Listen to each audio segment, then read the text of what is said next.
topic of next session is, does health begin from preconception? Answer is yes. But why? Is a $1,000,000 question. Why, how, where, when, all these questions will be answered by our eminent Dr. Rajeev Banhatti. He has practiced as a psychiatrist for more than 25 years, exclusively as a child and adolescent psychiatrist for about 20 years. Currently, he works as a consultant child and adolescent psychiatrist at Child, Adolescent and Family Services in United Kingdom. He is a fellow of Royal College of Psychiatrists of UK. He deals with a lot of psychosomatic disorders of ADHD, autism, and lot of things. He is also level 1 EMDR, that is eye movement desensitization and reprocessing therapist. So I would like to learn from you, sir, what this deals with. So the topic is, does health begin from preconception? And floor is open for Dr. Rajeev Banhatti. Big round of applause. When I say loudly, जोर से, और जोर से. So now you will all remain awake.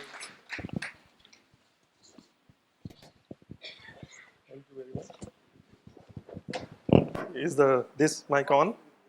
Can everyone hear me at the back? No, it's okay.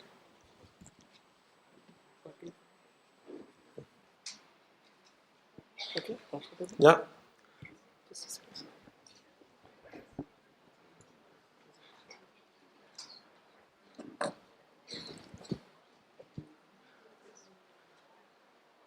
Everyone can hear at the back? Very good.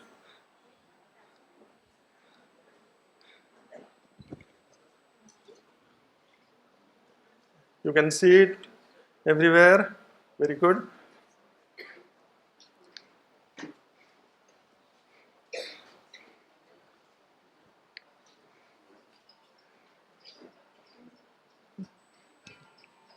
Can we increase the volume, please? We had a very nice prayer, and this is a graveyard shift for a conference speaker. We had a very nice meal with a Shrikhanda, which has obviously increased serotonin levels in everyone, and it's very sleep-inducing, which is why at night having some basundi is a very good idea for a sleeping. So I thought I will play something to wake you up. Feel free to stand up and thank you very much.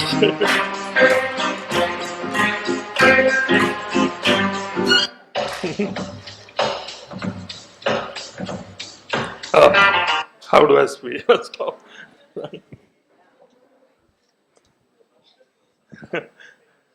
Thank you.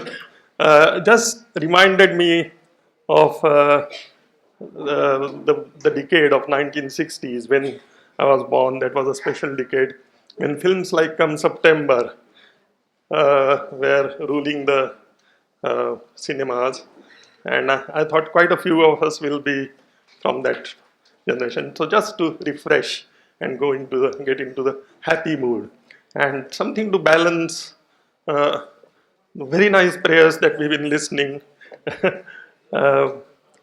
First of all, it's important to say that I feel like a little bit of an imposter because this morning we heard from the master and he founded the subject. He and a few people formed an association which started the field.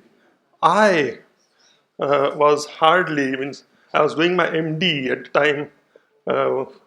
Dr. Verney's book about the unborn child came out. And in 3 years, I got my MD in psychiatry. And I am a local person. I'm from Pune, BJ Medical College.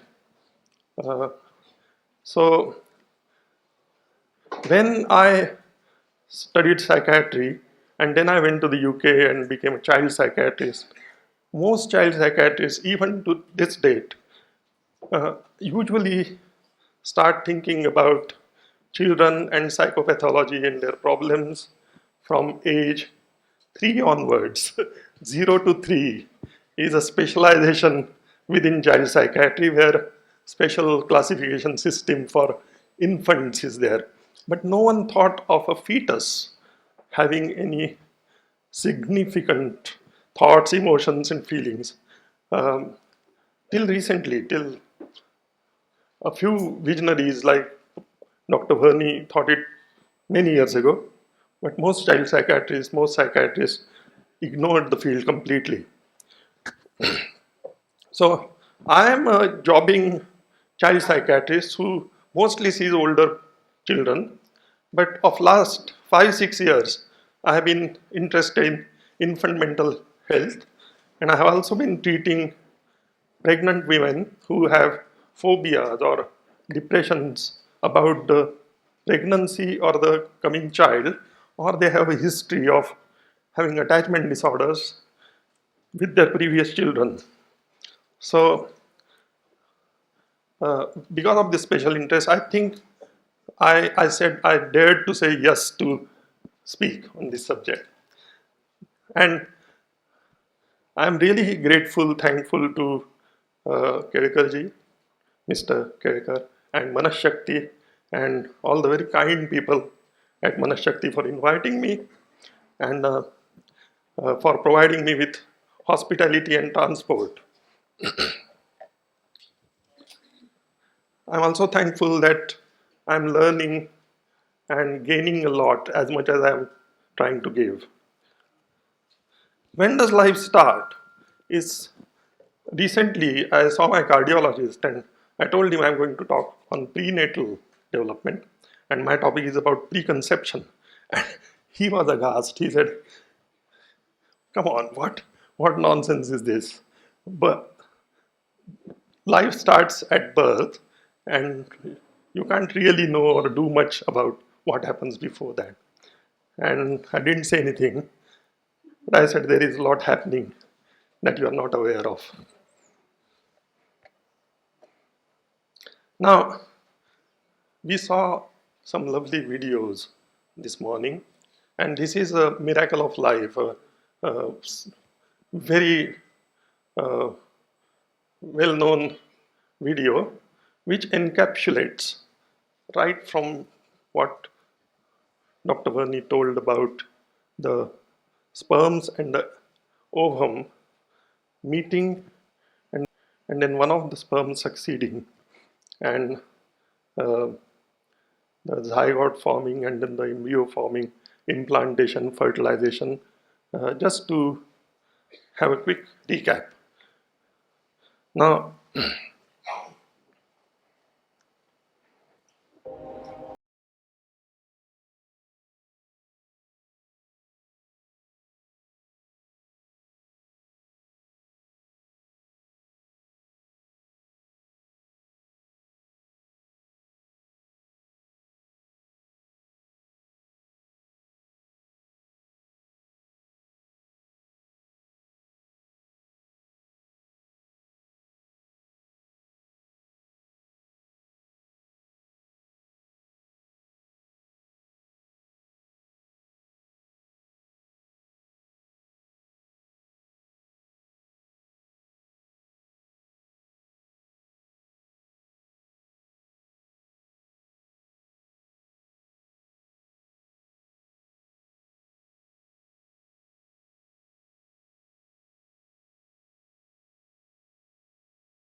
I recently saw a study where the study describes what they know about the sperms not always competing with each other to gain entry, but some group of sperms actually cooperating and helping one of them to do it, which is amazing, which is probably of an evolutionary nature. Just makes gives me goose pimple that they could be doing something which feels very intentional and almost like a social movement. the fertilization is day 1, implantation is on the day 7, and the embryo is from 2 months. Fertilization to 2 months when it can be called a fetus, and it's only 2 inches in length. Amazing. And then becomes this much in 9 months. Neonate is from birth to 4 weeks, and infant is first year. Now, I was amazed to see that there is not a lot in Western literature or mythology or stories, as far as I know. I could be very wrong. I'll be very happily corrected. To say about the Western ancestors knowing about prenatal development and the fetus having a life of its own.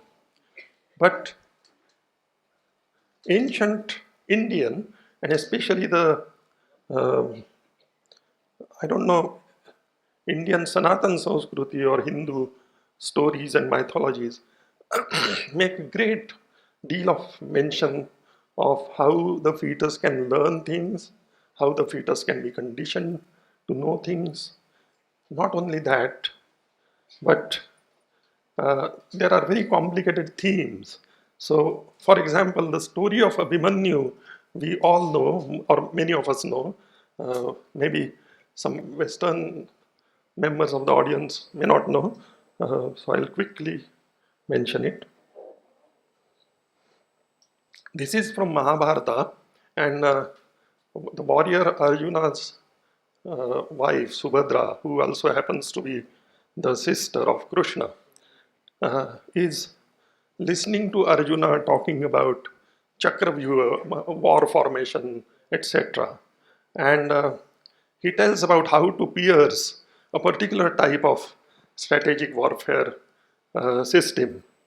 And Abhimanyu is the fetus, and the fetus is listening and learning because it's a special fetus having great abilities. But Sri Krishna comes to take Arjuna away to fight, and how to come out of the Chakravyuha, that part remains to be told. And one story also says Subhadra is also asleep. So Abhimanyu doesn't know how to come out of it. Unfortunately, in the war, he is very brave. He sacrifices his own life to pierce the war formation, but becomes a martyr. And there are many complex themes attached to the story as well. But that's, in a sense, the story. And this is the 12th century temple image. The second story is about Bhakta Prahlad, learning of good moral conduct and devotion to Lord Vishnu. Now, in the picture, you can see the lady. Maybe switch the lights off, these. And even that, maybe? No, that's all. So, the lady is pregnant, and Prahlad is the fetus. And she is listening to a sage, Narad, who is giving discourses on good and bad samskara. So, in a way, very similar to Garbha samskara. And the story goes that Hiranyakashipu, a demon king, is very bad to the gods and kills many of them.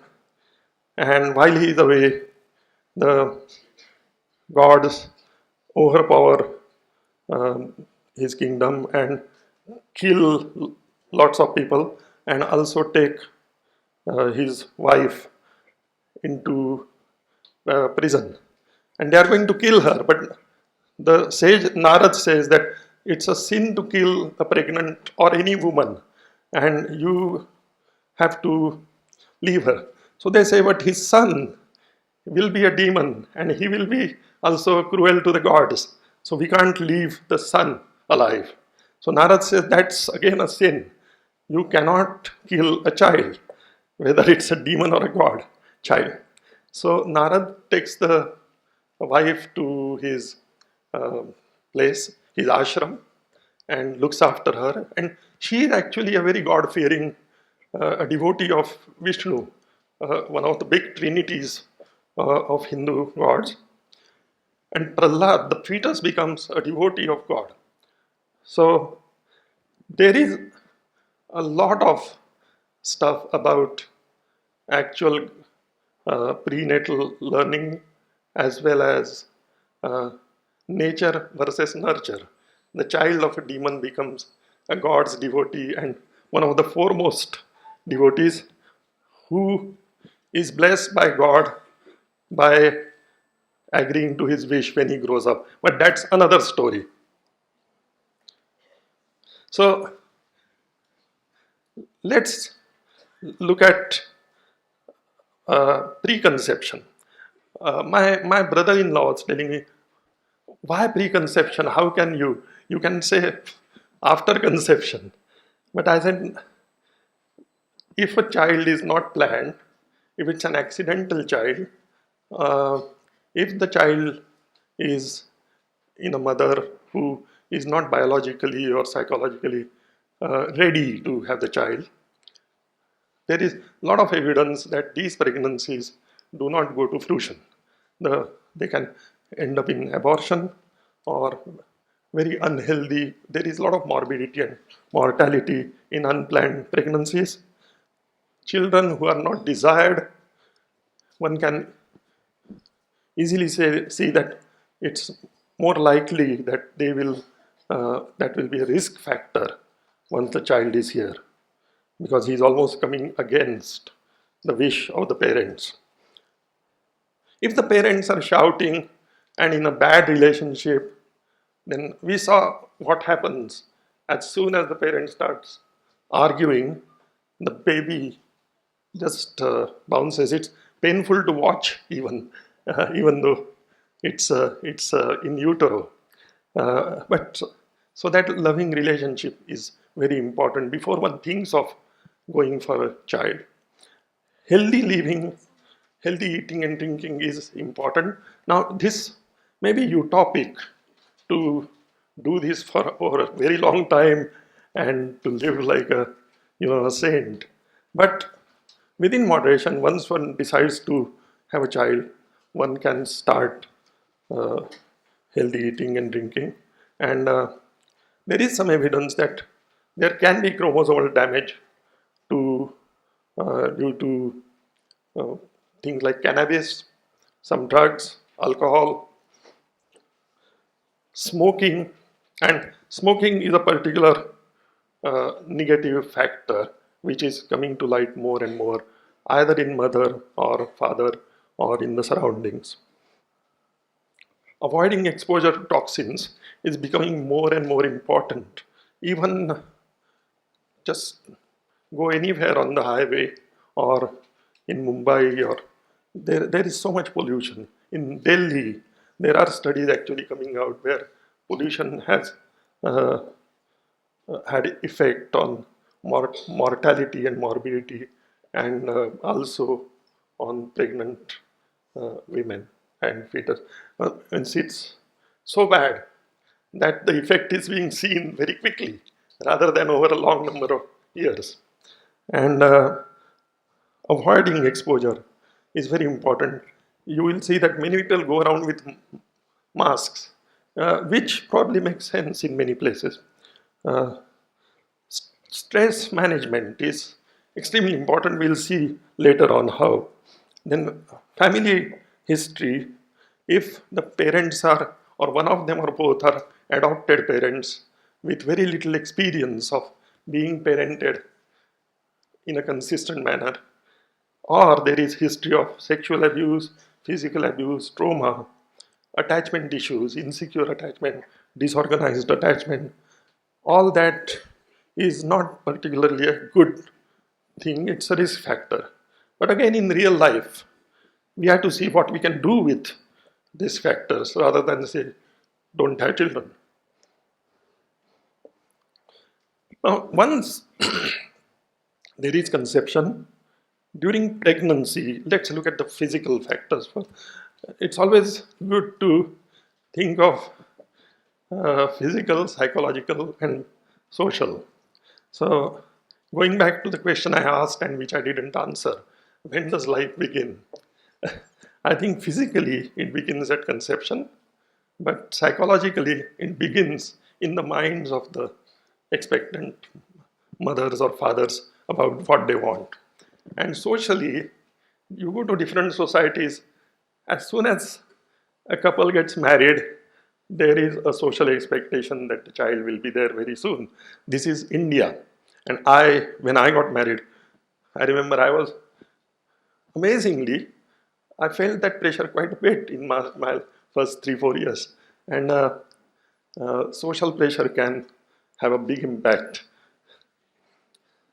Now, this is just a little bit of very practical list that I have sort of gathered together.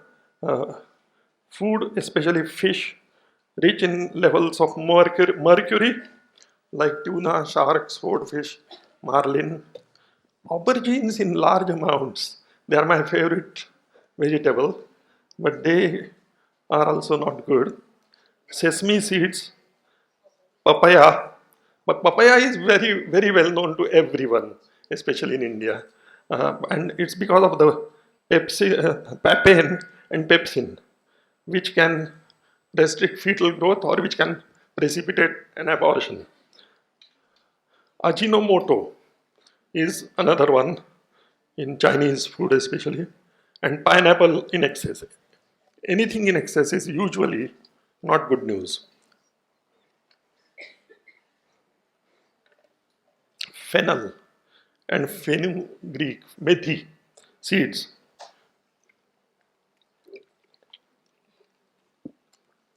They can lead to, especially fennel, too much of it can lead to anemia.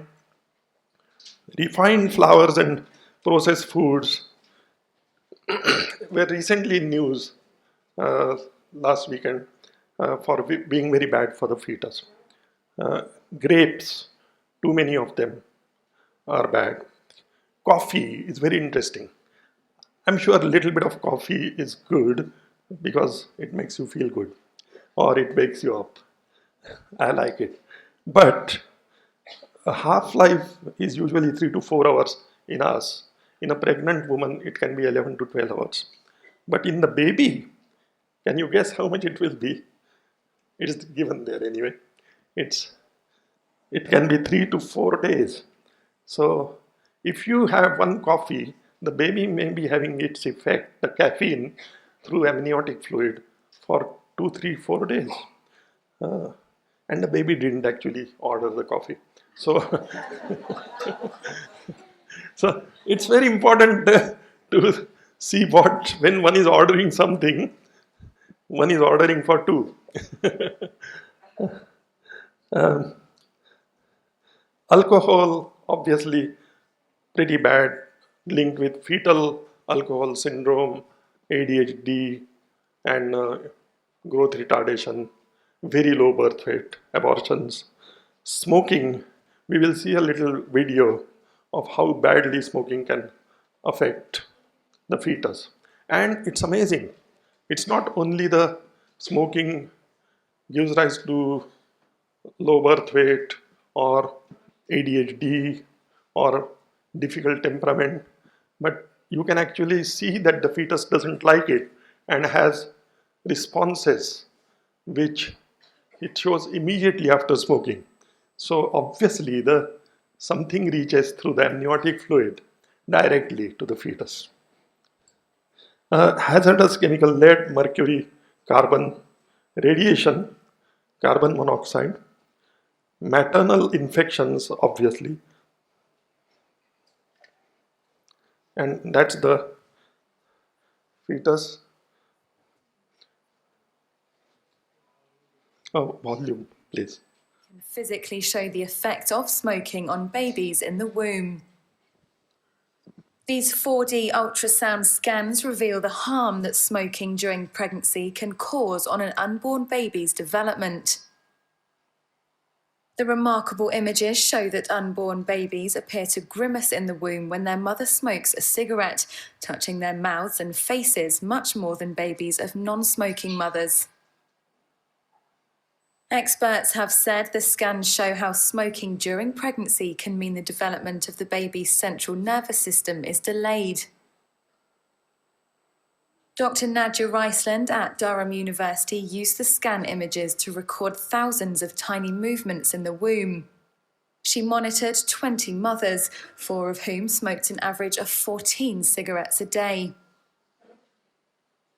After studying their scans at 24, 28, 32 and 36 weeks, she detected that fetuses whose mothers smoked continued to show noticeably higher rates of mouth movement and self-touching than those carried by non-smokers.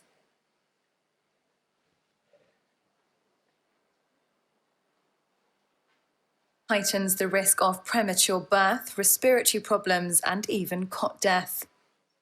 Now, researchers believe they can physically show the effect of smoking on babies in the womb. So, I was fortunate in about 2015 or 16, I think, to listen to Nadia Riceland. She was working in Durham University and also in London that time.